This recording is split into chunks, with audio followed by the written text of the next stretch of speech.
So we have Andrew Gillen here, who's the head of the Australia-New Zealand region for NETZSCH Analytics and Testing.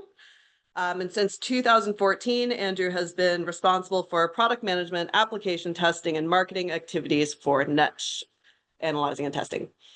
Their product portfolio utilizes thermal analysis, rheometry, thermophysical properties in reaction to fire instrumentation, also dielectric analysis. I'll throw a big plug into there. If you're familiar with any of the tools we have within our analytical labs, you've probably seen a bunch of NETZSCH's products there. Andrew studied materials engineering at the University of Wollongong and has over 15 years experience with thermal analytical equipment, including 5 years working in nuclear and defense sectors. So today he's presenting on circular economy of plastics, tools to identify and analyze unknown compositions, and I'll hand it over. Thank you, Molly. Thank you for the opportunity to come and talk to you today. I always enjoy coming back to Toowoomba. It's been a few years since I've been back here, so thank you for joining. And I hope today, with what we're talking about, I could talk to you about a number of things, but I think the circular economy is really a hot topic at the moment. We want to know how we can reuse, repurpose plastic waste for the benefit of mankind and to be good citizens. So I want to talk particularly today about some of the tools that we can offer to help identify and analyze unknown compositions, and why that's important will come to light through my talk. So you've already heard a little bit about myself. I'm based in Sydney. I've been working with NETZSCH since 2014. I have a background in high temperature ceramics, but over the last 11 or so years, I've done a lot of work with and helping people working in polymer production and processing, and also from an academic point of view in terms of product support. But before we delve into the topic today, I thought it might be interesting for you to hear a little bit about the company NETZSCH, so you understand where we're coming from. And then we'll talk a little bit about circular economy. Some of you may not have thought about using DSC as an identification tool before, so I'll show you how that can be utilised, and also to quantify components in unknown mixtures. So we'll have a live demonstration. Sorry, can we hide this? There we go. Thank Perfect. you. Thank you, Molly. So we'll do a short live demo. I'll show you the sorts of things we can do, and then we'll finish off talking about rheology for recyclates as well. If you do have questions, we'll take them at the end, just because we're a hybrid talk, but I'm happy to take any questions you have along the way. So NETZSCH is a family-owned company established over 150 years ago. We have around 4,500 people scattered around the globe across 3 business units. So I come from the Analyzing and Testing business unit, which specialises in the design and manufacture of thermal analysis and also rheology and fire testing primarily. Within Analyzing and Testing, we have more than 700 employees. We have laboratories in our larger regions that can do demonstration measurements and also contract testing. So if you have a special technique where you could never justify having the instrument here, we can do that for you on a paid basis. Or if you want to just see potentially for a future capability here, what results you can get, we can organise that as well through our labs. So in terms of the product portfolio we have, so today we'll be focusing mainly on thermal analysis and rheology, but we also have equipment for measuring thermophysical properties like thermal conductivity, specific heat capacity, thermal expansion coefficient. Of course, at CFM, these are all important parameters, I know. Also reaction to fire. So if we're putting fire retardants in, we want to quantify and qualify how good a specific fire retardant is. We have equipment that can do that type of testing as well. And finally, accelerating rate calorimetry if we're interested in batteries and energetic materials, then we can quantify for an exothermic reaction how quickly the temperature rises and how the pressure rises using equipment like this. At NETZSCH, we have a global footprint at analysing and testing, so we have offices across North and South America. Our production facilities are mainly in Europe. In recent years, we've also established production facilities in China and in Japan through acquisitions, and we also have sales and service offices in subcontinent, and in this part of the world, we're based in Sydney, where we share an office with our pumps division. So that's just a short overview of NETZSCH, but let's get into the topic for today, circular economy of plastics. So as I mentioned before, this is a big topic because a few years ago, Asia said, hey, stop sending waste to us. You need to start thinking about how you're going to manage your own waste in Australia. And so we had to start thinking a bit more creatively about how to manage our waste, particularly plastics being a large portion. A few years ago, there was a report that was released looking at waste collection and recycling. It focused mainly on the chemical aspects, but it's quite interesting if you look at this in a bit more detail. So if you have a materials recovery facility, you actually have inputs going in here, and typically it will be post-industrial plastic waste coming out of plastics production, ocean plastic waste, film collection and baling, flexible films, textiles, post-consumer plastic waste, municipal solid waste. So there's a huge potential for places like materials recovery facilities to sort and recycle and generate new products. So if we think specifically about post-industrial plastic waste, here we might be thinking about something like production scrap, off-grade material or an incorrect batch, or if we're compounding, for example, maybe a transition batch. So here we normally know what the material is, and it's not a big deal to handle it. However, if we think about post-consumer plastic waste, for example, municipal solid waste, we really need to think about sorting and identifying before we can reprocess. So there's certainly a need to identify and detect and check the properties of, well, either case here, because often case when we reprocess, so we might grind and then extrude, that's mechanical recycling approach. Often we see degraded properties. So that's this side here.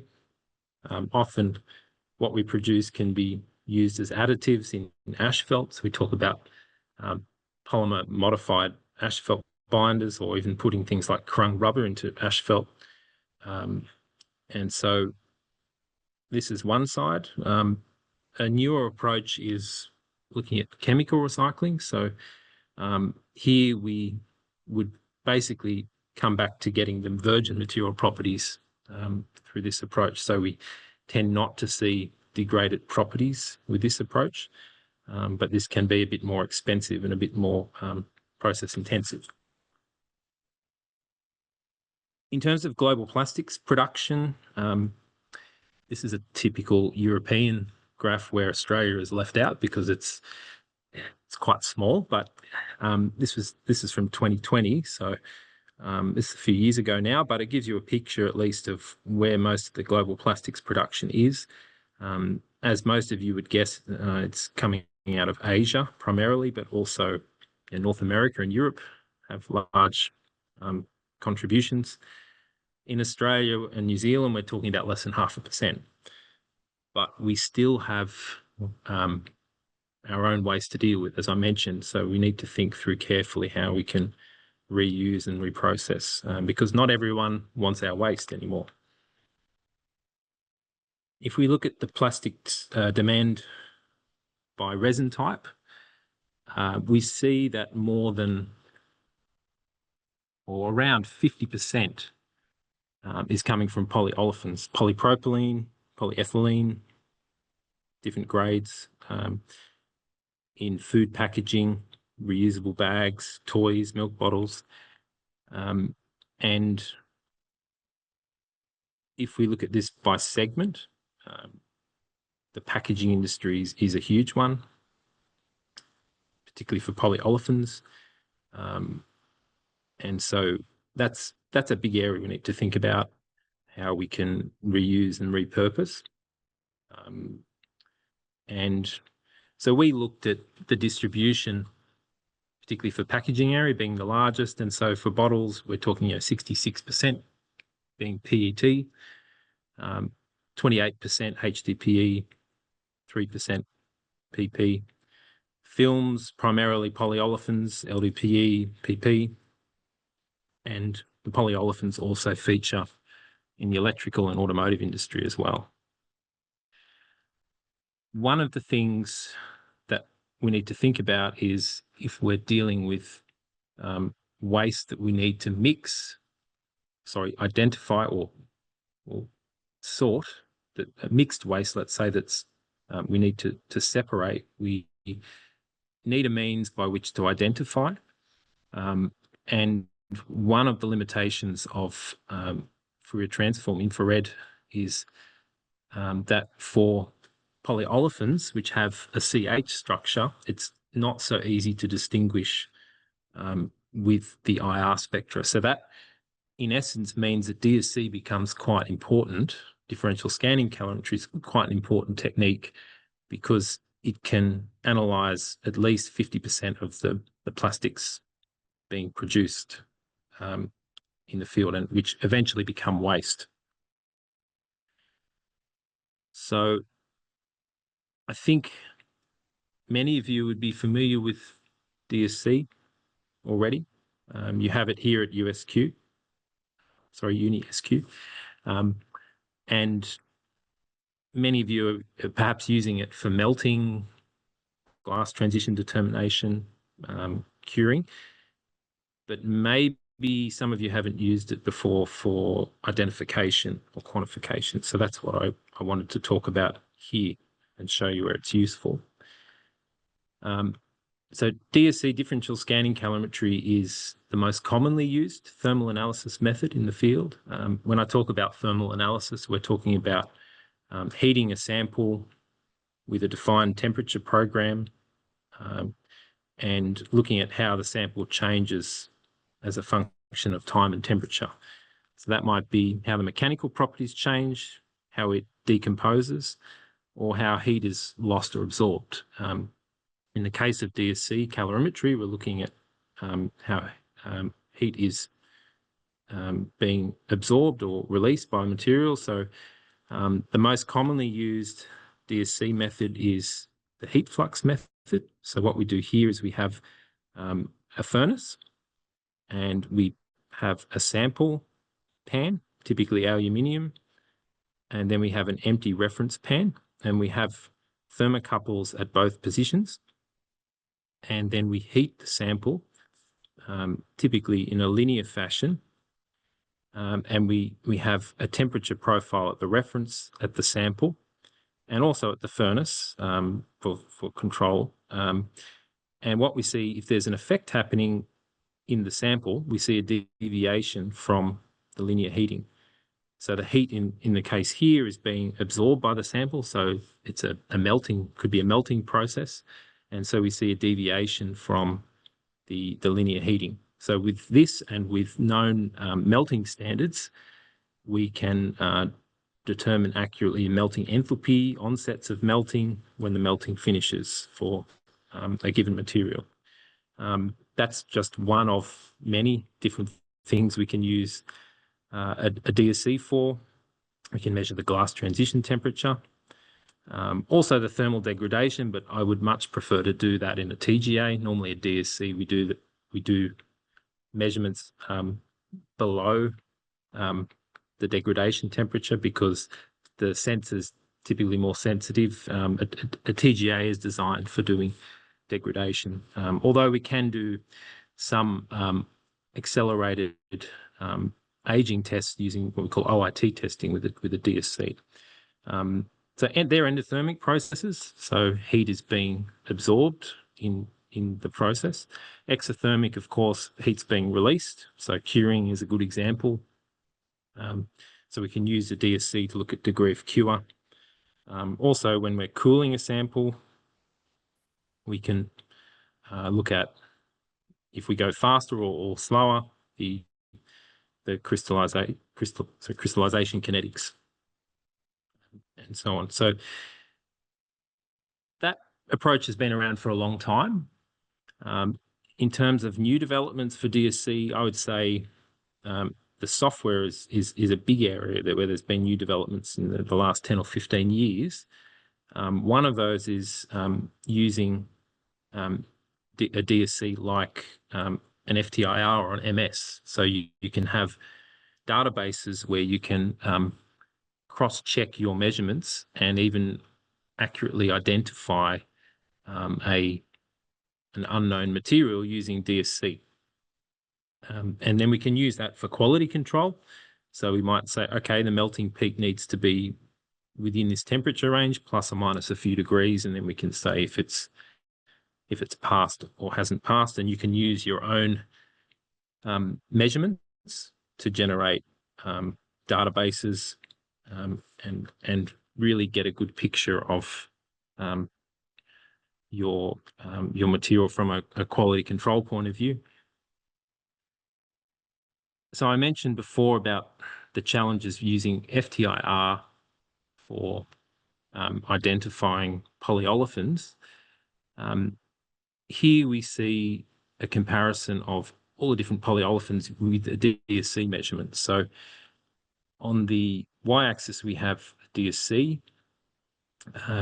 EXO in this case is down. Some of you might be more familiar with it being up.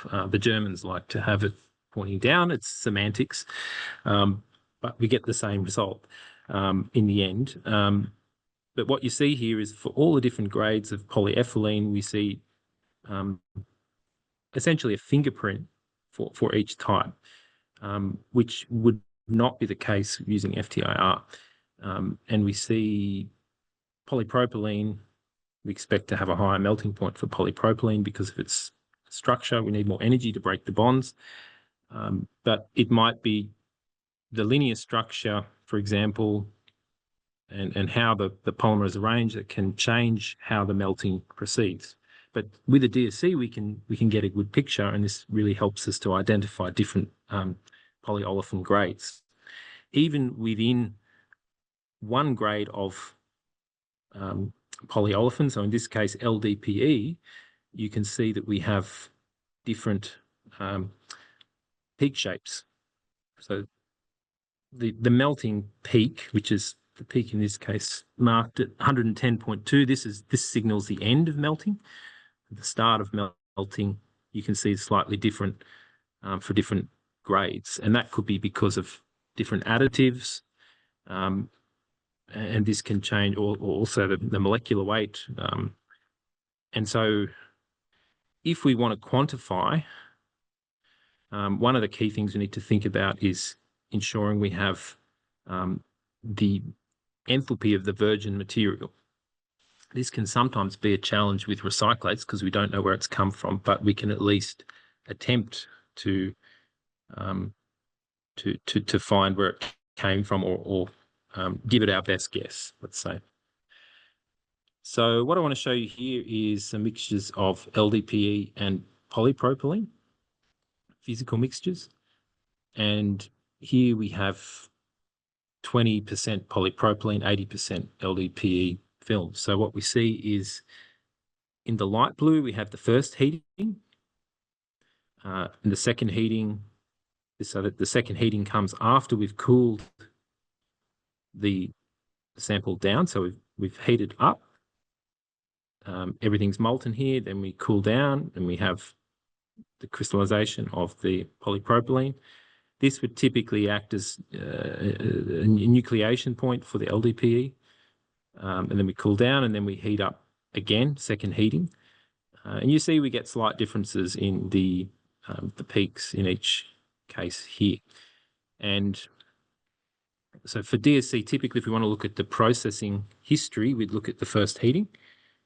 But if we want to compare one material type to another, normally we go off the second heating, because then we can control the cooling for the two materials we're comparing and take out the processing differences. But yeah, the crystallization curve indicates a slight interaction between the LDPE during crystallization, and here, this is a typical scenario. Peaks are well separated, relatively easy to evaluate. So normally we use the software. We tell the software we have a baseline. In this case, it's a linear baseline. The returning of the peak to the baseline is normally the end of the effect, and then we can evaluate the area quite easily.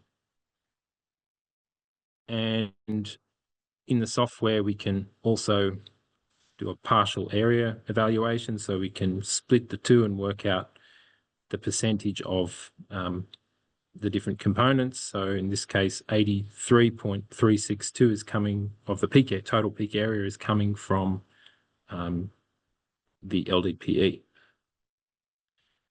So basically we just mark where the first effect ends and then the second effect, and the software will do all the evaluation for us. That's great, but of course if we start having overlapping effects, then we can come into issues. An alternative is using our peak separation software, which is built into our Proteus evaluation software, which comes with all of our thermal analysis products.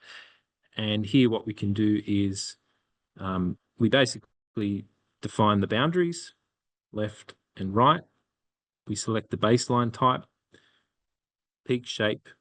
So this could be Gaussian, non-symmetrical peak. I'll show you later. And then we can either add the peaks manually and then fit them, or we can use the auto feature and where we tell the software, okay, we have 2, 3, 4 peaks, and it will automatically do the fit. So in this case, we've done the peak separation here, and the red line is the peak separation fit on the DSC here. And then you see the two peaks, separated peaks in green and in pink. And so the R-squared value here for the fit, you can see is close to 1. 1 is perfect, but still it's not bad. And then what we can do with the peak separation is we get an accurate separation, and then we get the two separate curves, as I just mentioned. So what are the advantages of peak separation? So we can use these peak areas to accurately compute the weight percentage in a mixture or even in a blend. As I mentioned, it's important that we have the virgin enthalpies to get the best calculation, the most accurate result. How would we do that? So in our software, you can do this by hand, but within our software, we also have an approach to do it as well. So we just click on evaluation, concentration. Then you can create a library with the enthalpy of the virgin material. In this case, we did it here for polypropylene. 101.2 joule per gram is the enthalpy of the virgin material. And then we just select the area that we're comparing against, and then we click calculate, and it tells us that the concentration in this case is 16.42% of the total weight of the sample, which corresponds to well, 1.64 milligrams. So we're within a reasonable level, I guess, of the actual sample. But I'll show you how you can do it even better with another example in a minute. The other advantage is that we can analyze the separated peaks separately afterwards. So we can evaluate these enthalpies easily, as I mentioned. And the third benefit is when we do the curve separation, we can do an identification using our database software, which we call Identify. So it's something like a facial recognition software approach put for DSC peaks. So it looks at the shape of the peak, the temperature where the peaks are, where the glass transition, and it says, okay, based on that, we have a percentage match to LDPE, PP, HDPE. If we didn't do the peak separation, we would have a poor match. So we only get, in this case, a 29.8% match. So the pink line here is the database suggestion, but it's only a 29.8% match. And that's only 29.8% because we've got this extra peak here, which is spurring, causing a spurious result. If we do the separation, then we get close to 100% match to LDPE. So doing the peak separation, it helps us to do sample identification as well. Again, we can do the same approach with the polypropylene, and we get more or less almost a perfect match to polypropylene in terms of the suggestions. So the benefit of being able to do the peak separation identification is we can determine quantitatively what's in the sample to a reasonable degree of accuracy, and also identify what it actually is. Okay, so I wanted to show you in the software now how we can do it with another sample. I think most of you, or some of you, would know the differences between mixtures and blends, but it's good to point out. So when we're talking about physical mixtures, as you see in the bottom here, we don't have any connection of the polymer chains really. We just have different components in a physical mixture. Whereas if we have blends, we do have connections of chains to of the different polymers. So it's a bit more, it's more intimately connected. But in each case, we can determine the compositional ratio of, in this case, polyethylene, polypropylene. It doesn't matter whether it's a mixture or a blend. So the answer is yes, and I'll show you how. Okay, so just going to jump into our software. So here we have a measurement straight off the DSC. This is polyethylene and polypropylene mixture. And what I normally do first here is, you can see we have a starting effect here. This is coming from the inertia, starting inertia of the furnace. So we'd normally cut this off. So we can go down the path of evaluating this by hand. So we can tell the software where the peaks are. Normally we'd evaluate the peaks, the glass transition temperature, for example. Glass transitions for polyolefins, these polyolefins are typically very low. A bit hard to see here. You may even need to go to a DMA, depending on degree of crystallinity. If it's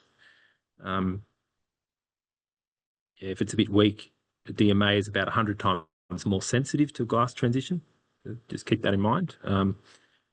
You can also increase the heating rate as well to get better heat flow. But anyway, the focus today is not so much on glass transitions. The focus is more on melting and doing separation. So I'll just show you here. You can go down the path of doing a partial area evaluation. But then the question is, well, how do we know where to start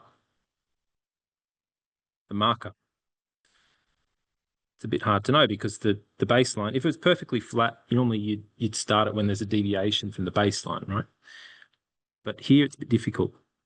So a tool we can use to help with this is modulated DSC. If you're familiar with modulated DSC, or if you're not, basically what we're doing is on top of a linear heating ramp, we're putting a sinusoidal wave. And with this, what it allows us to do is do a Fourier transform, and we get two separate signals called reversing and non-reversing. And we get some effects only on the reversing and some effects not. So on the reversing signal here, we have basically the CP signal. And the thing is with the melting, it's actually seen on both signals. And if you see for HDPE here, we get a perfectly flat baseline with the separation. And we can actually see for HDPE, the onset of melting is actually about 0 Celsius. And for PP, it's around 30. So keep that in mind. If you're struggling in the future, you can use a tool like modulated DSC to help with where to set the marker. So now we can set this marker at 0 based on the work we did with the modulated DSC.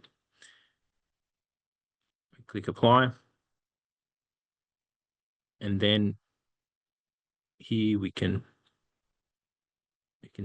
need to, at some point, we need to draw a line. This is not an ideal approach, but it's what a lot of people have been using. And then we set the end. We'll click OK. And we get 37.7 to 62.2. Rough, very rough, okay? We can now go down the path of the peak separation and have a bit more confidence. So let's do that. So again, we set the markers and we can tell the software how many peaks we have. And straight away we get the peak separation. Now, if you look here at the black line, that's the fit. You can see it's not perfect. So the R-squared value is actually pretty good. But talking to people who do peak separation, they say it's not always about just the number. It's also about how it looks and feels to you, to the trained eye, right? So what we can do is we'll look at peak number 2. And to me, it doesn't look symmetrical. So I'm going to go for asymmetric Laplace. And we click apply, okay. But we need to also adjust all. And you see that looks a bit nicer than before. R-squared value is actually slightly less, but you probably agree with me, it does look better fitted than the previous one. So let's go with that. And then what we can do, I'm just going to jump to another file which I've created earlier to save a bit of time.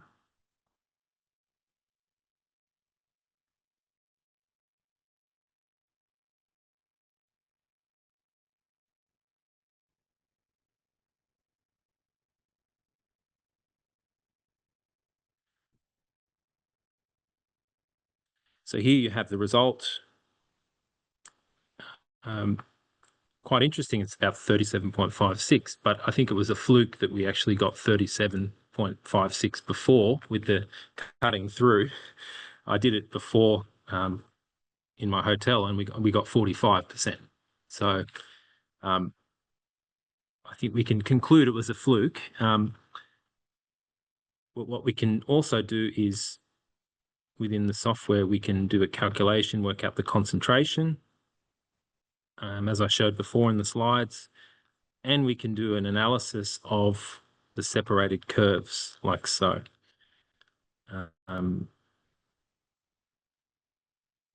So if we compare this to, so what we know is when we prepared this sample, the actual sample content was 20.5%.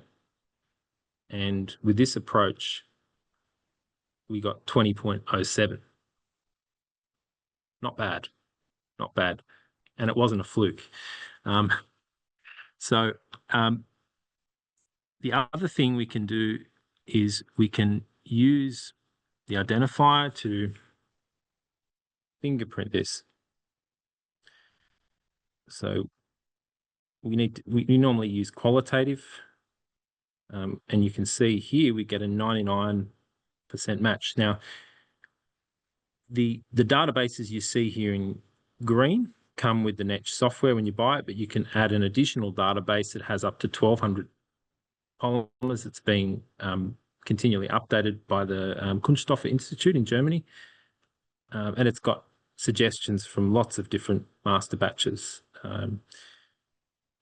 And so we get a good match for polyethylene. Well, it's a question whether it's HDPE or LLDPE. I mean, I think given the number of matches we've got to HDPE, I'd suggest it's HDPE. And for polypropylene, let's do the same and see if we can get a match. So we'll switch to qualitative again and apply, and we get, in this case, 100% match. So if you were given this, you measure it on the DSC, you can do your peak separation, you can use your identifier and say, yep, we can with a high degree of confidence say that this is HDPE with PP, and we can get an idea of the concentration as well.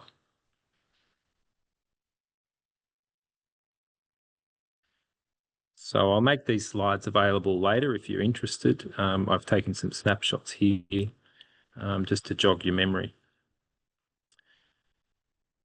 Okay, to finish off, I wanted to also talk about using rotational rheology for recyclates. I know you use rheology here at UniSQ, but just a short introduction. So with rotational rheometers, what we typically do is we sandwich a sample in between two plates. Can be a cone and a plate, can be a cup and bob, but typically, if we're limited with sample size, cone plate or plate plate is the one we go for. And what we do is we either oscillate, or we rotate. So when we rotate, we can measure things like viscosity. Viscometers can do the same thing. What viscometers can't do, though, is they can't oscillate. So with oscillation, we're looking at viscoelastic properties, and that's more a non-destructive approach. Of course, we can measure shear viscosity in rotation. So that the way we do that is, so the rheometer, it can measure shear stress. So we have 4 sensors. We know the size of the plates. We measure the displacement, U, and then we know the height, which is the gap. So we can change the gap on the rheometer. And then the shear strain rate, so that's the change in strain as a function of time. And so with all of that data, we can calculate the viscosity, which is the shear stress divided by the shear rate, or the modulus. So shear stress divided by shear strain. That's normally what we do in oscillation. What can we use a rheometer for polymer samples? So we can do a lot of different things. I think many of you already know. I'm just going to focus on 3 things that I think are useful and important. Zero shear viscosity. So that's something we can correlate back to molecular weight. And we can also measure the shear thinning behavior, of course, which we normally see in any polymer systems. Molecular weight distribution, and then miscibility and compatibility. So miscibility and compatibility are important because if we don't have good mixing of the different phases, then it can affect the mechanical properties and the performance of the material. And of course, we can use the rheometer for measuring glass transitions, yield stress, relaxation time, gel point, lots of other different things. But let's focus on those 3.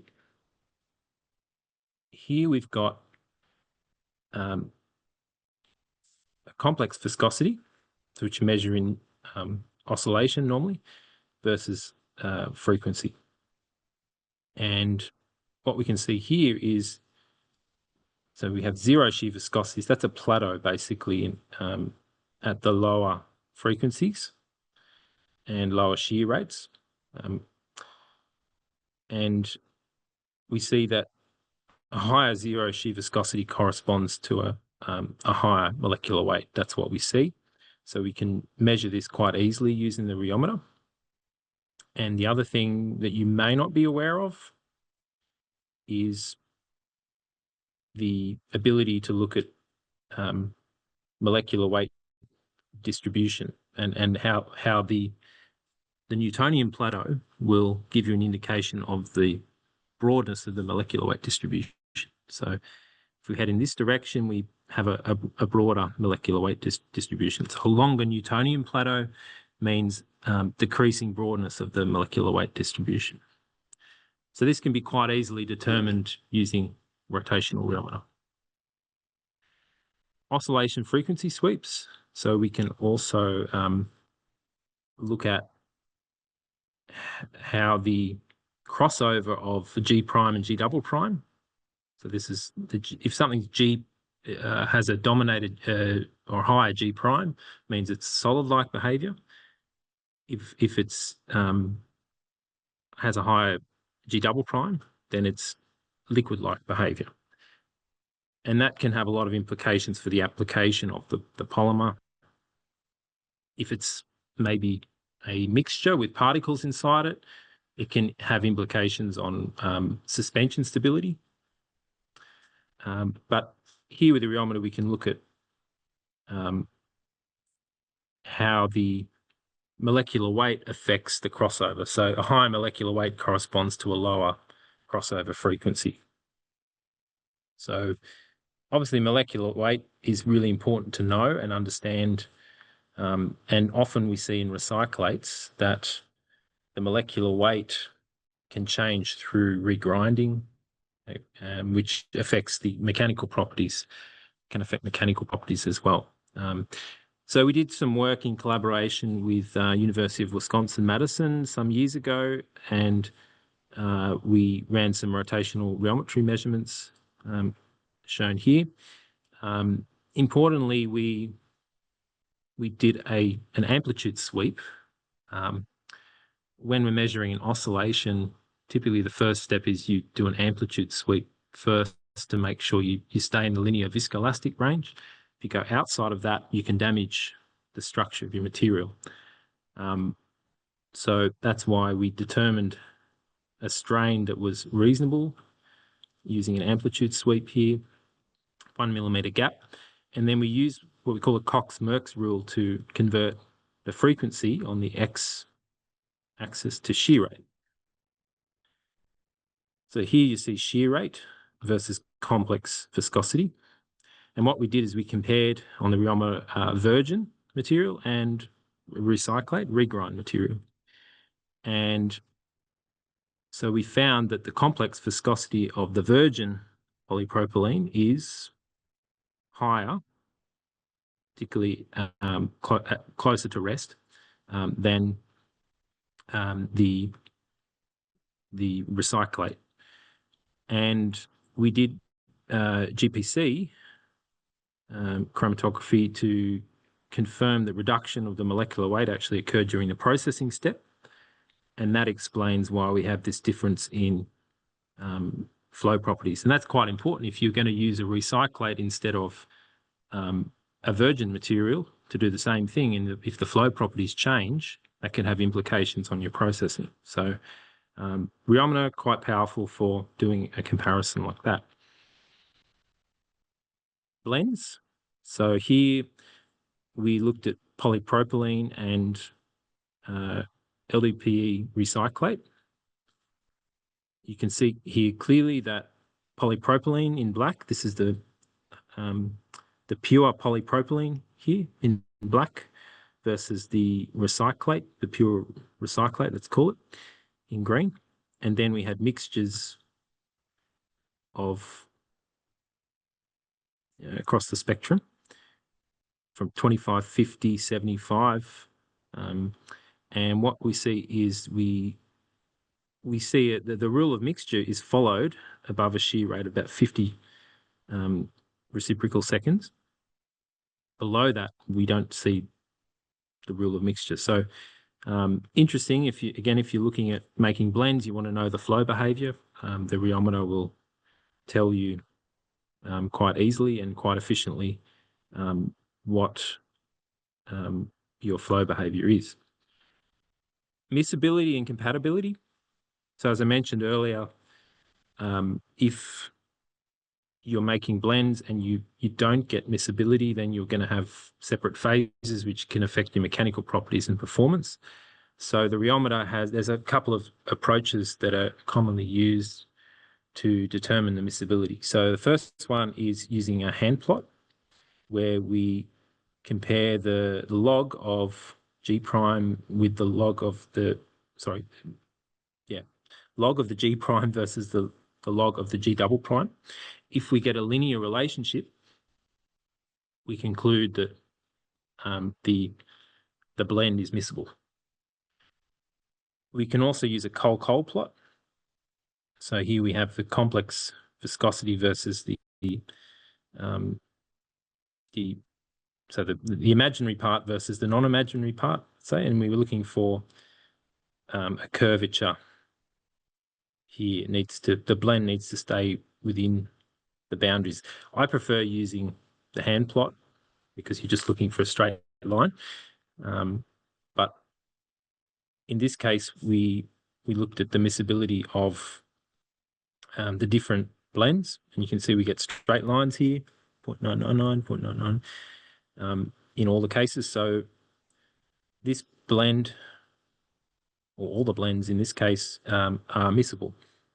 We got the same approach here because everything was within the boundaries of the pure polypropylene and the pure LDPE. So the blends are sitting in here. So they both show that all the blends here are miscible.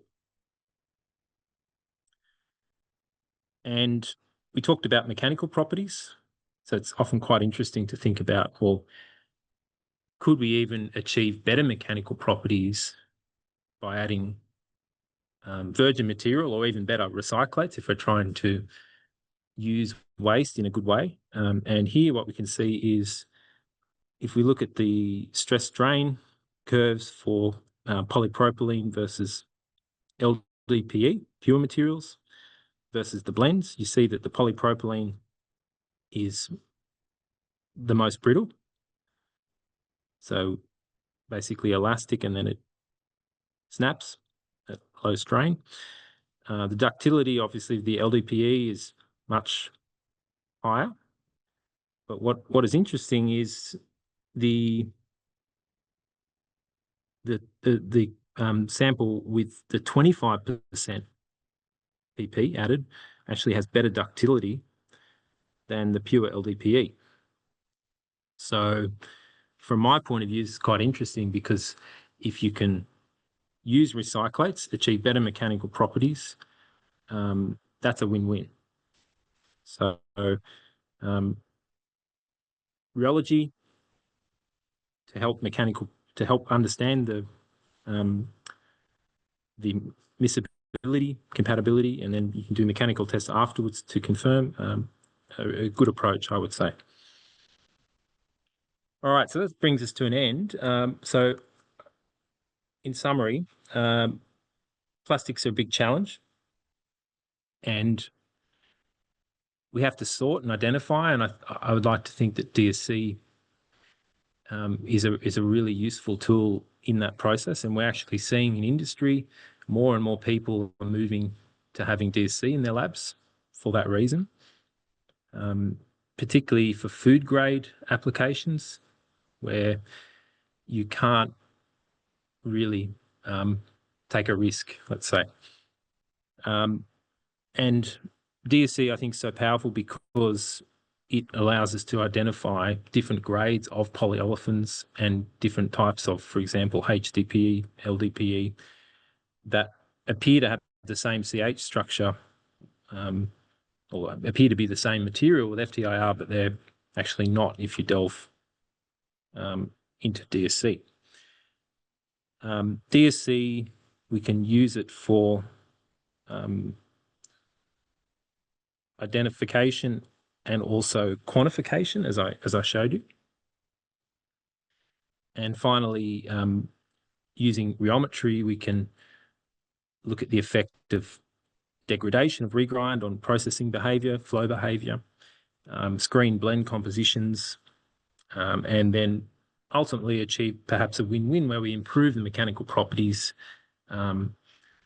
because we've done all our characterization and we've used recyclate, which will probably save us money because a lot of people are trying to get rid of their recyclates, that's for sure. I'd like to acknowledge my colleagues.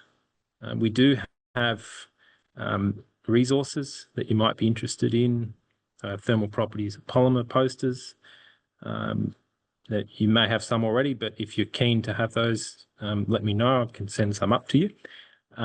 We do have a book as well, an ebook, Thermal Analysis and Rheology in Polymer Additive Manufacturing, may be interesting for you. And we also have a DSC handbook as well. But yeah, thank you for your attention, and I'm happy to answer any questions you have.